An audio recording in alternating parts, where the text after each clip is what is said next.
less people, but the same amount of caution. Looking at the Pompano Pier there, it has been under construction for some time, set to reopen to the public next month. It does remain sealed off at the moment as neighboring buildings are under construction, and we did get a chance to check out that part of the beach. All those materials certainly secured ahead of time before those tropical storm force winds do push through the area. So again, people remaining optimistic, continuing on with their weekend plans, but also being prepared ahead of time for whatever may come. That is the latest here from Pompano Beach. Calvin and Nicole, I'll send it back to you. Hoping for the best, preparing for the worst. Anella, thank you. Well, as the storm approaches, some wildlife centers are making sure that their animals are safe and secure. Local 10 News reporter Roy Ramos is at Butterfly World in Coconut Creek with that story. We are standing in one of 3 aviaries here at Butterfly World, and you can see employees hard at work now capturing the last bit of butterflies here in the facility. More than 20,000 butterflies, and get this, they have to catch each and every one of them by hand. They're getting those butterflies, placing them into containers like this, and then they'll take them inside so they're not exposed to high winds and rain as Hurricane Dorian moves closer and closer to the Sunshine State. If there's any chance that this storm goes directly west, if we were to have hurricane force winds, it would be very damaging to the butterflies. They really can't abide by too much wind, particularly. They're okay in the rain, but wind can be very damaging. And so we just made the decision to bring them all inside to keep them safe and get that done, just in case. You can see the dozens of enclosures that they have brought inside, the butterflies separated by species, but employees tell me that for every hour that passes, it is critical. These butterflies are not exposed to sunlight, they are not exposed to humidity, and they will not feed if they are in these enclosures. So employees here tell me that they are watching Hurricane Dorian very closely so that they can know when exactly it is they can release these butterflies back into the aviaries where they are safe.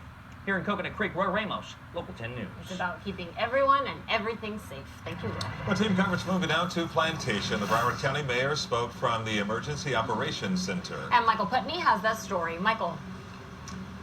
Nicole and Calvin, Broward County is under the watchful eye of its EOC tonight. They are up and running, fully staffed, open 24/7, and ready to respond to whatever Hurricane Dorian should throw at Broward. A short time ago, we got briefed by Broward Mayor Mark Bogan.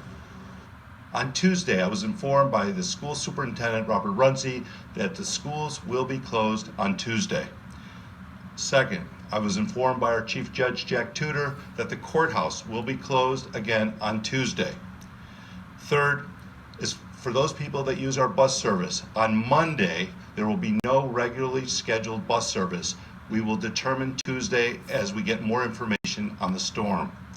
Fourth, even we are operating 24 hours a day here at the Emergency Operations Center, all other government buildings, including libraries and parks, will be closed on Tuesday. 5, we have currently today at 2 o'clock, we've opened 4 special needs shelters. Now these are for residents who have already registered with the county. If you have special needs and you have not registered, please call 311 to register.